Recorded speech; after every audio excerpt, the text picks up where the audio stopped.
रात का पहला प्रहर कब से कब रहता है। इस प्रहर में अगर आप क्रोध, क्लेश, बहस करते हैं तो आपको कौन से बुरे परिणाम भुगतने पड़ सकते हैं, आइए जानते हैं। बताइए पंडित जी, रात के 4 प्रहर। ये भी एक तरह से मान लो सतयुग की ही तरह इस प्रहर का भी मान्यता है। इसमें व्यक्ति पूजा पाठ करता है, सायं संध्या करता है।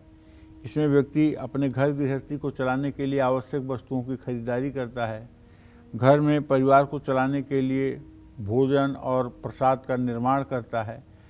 सारे सात्विक काम होते हैं इसमें, कोई तामसिक कार्य नहीं होता, ना कोई संसारिक काम होता है। सारे सात्विक काम और संसार को चलाने वाले कार्य होते हैं।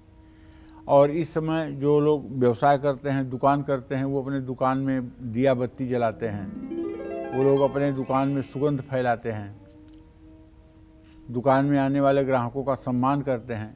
तो ये है प्रदोष काल, इसको प्रदोष काल कहते हैं। प्रदोष काल शाम 6 बजे से रात 9 बजे तक होता है। इस प्रहर में सतोगुण की प्रधानता रहती है।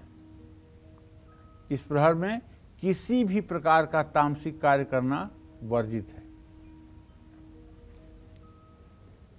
शाम 6 बजे से रात 9 बजे के बीच में क्रोध, कलह और बहस ये करना वर्जित है। इस प्रहर में भोजन करना और सोना वर्जित होता है। इस प्रहर में पूजा, प्रार्थना, संध्या बंदन, ध्यान करने से बहुत लाभ मिलता है।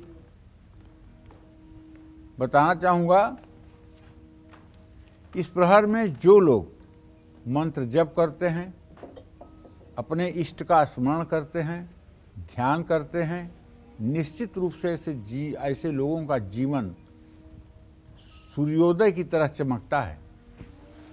इस समय में अगर बैठ करके और आप अपने साधना में लीन हो जाएं और ज़्यादा नहीं 1-2 घंटे की साधना कर लें, मेडिटेशन कर लें, विपश्यना पद्धति से ध्यान कर लें, या फिर स्वाध्याय कर लें, या प्राणायाम कर लें,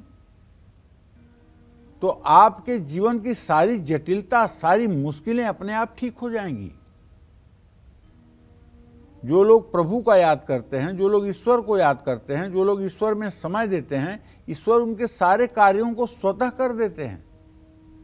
लेकिन आज के समय में थोड़ा परिवर्तन हुआ है। जैसे किसी को अगर एक बच्चा है और हम उससे कहते हैं कि भाई दूसरा बच्चा कब करोगे, तो कहता है बस पंडित जी बस, एक की पढ़ाई हो जाए, एक का खर्चा हो जाए तो बहुत। जैसे खर्चा इन्हीं को करना है, पढ़ाई इन्हीं को करानी है, सारी जिम्मेदारी इनकी है। कल कोरोना आएगा, अगर ये इनकी आंख बंद हो गई तब उस बच्चे का क्या होगा। इतना भी भगवान मत बन जाइए। कर्मवादी बनिए, ठीक है, सोच अच्छी रखिए, ठीक है, लेकिन इतना भी भगवानगिरी न दिखाइए। मैं हूं, मैं करूंगा, मेरी जिम्मेदारी है, मैं हूं। आपको बताऊं, एक महिला आई हमारे पास, बोली कि मैं एक बच्ची गोद लेना चाहती हूँ, उसकी कुंडली देख लीजिए। मैंने कुंडली देख लिया। मैंने कहा हाँ बच्ची तो गोद लेने लायक है। बच्ची कहाँ है? चंडीगढ़ में है। तो हम लोग कब ले सकते हैं गोद? हमने मुहूर्त बता दिया। हमने कहा इसी समय आप जाइए, कागज़ फॉर्मेलिटी पूरी करके गोद ले लीजिए। वो लोग गए, बच्ची को गोद लिए। गोद ले करके आए, बच्ची बीमार हो गई, 1-2 दिन हॉस्पिटल में रही। फिर उसके बाद लेकर मेरे पास आए बच्ची को। हमने देखा उसकी माँ जो जिसने गोद लिया था, उसने बच्ची को एकदम सीने से चिपका के रखा था। 8-9 महीने की बच्ची थी और 1 मिनट के लिए भी वो अपने से जरा सा दूर नहीं कर रही थी और कुंडली से उसी के बारे में जो कुछ भी अपना पूछना चाह रही थी। इसके बाद वो लोग जब निकले, पति पत्नी और उनके साथ 2 नौकर थे, तो मैं भी निकला घर में से अपने बाहर, ऑफिस में से बाहर।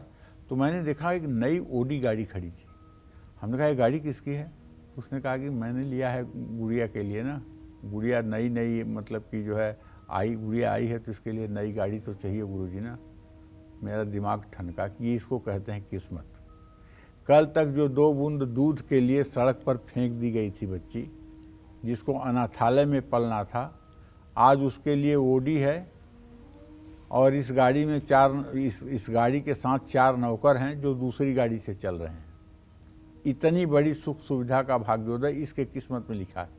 कैसे लोग कहते हैं कि मैं बाप हूँ, मैं ही पढ़ाऊँगा तभी पढ़ेगा, मैं ही बड़ा करूँगा तभी। अरे ईश्वर बड़ा करेगा यार, ईश्वर बहुत बड़ी शक्ति है, हम कुछ नहीं हैं। हम कौन होते हैं? हम अपना केवल ये महत्व, ये अपना केवल जो हमारा अहंकार है, अगर ये ठीक हो जाए तो सब ठीक हो जाएगा। और 1% बनावटी बात नहीं कह रहा हूँ, 100% सच बात कह रहा हूँ। इसी तरह की घटना घटी जो ये सोचने पर मजबूर कर दी कि अगर ऊपर वाले का हाथ आपके साथ है तो कोई ज़रूरी नहीं कि आपका सगा माता पिता ही आपके साथ हो। तो कहने का आशय यही है कि आप ईश्वर की आराधना में तन्मय होकर लगिए और अपने अहंकार को ईश्वर के चरणों में समर्पित कर दीजिए, अपने कर्तापन के भाव को ईश्वर के चरणों में समर्पित कर दीजिए। और कभी कभी निष्काम भाव से भी तो कर्म करिए। तो अगर इस तरह से सोच थोड़ी सी भी बन जाए तो शायद जीवन धन्य हो जाएगा। जय मां विंध्यवासिनी।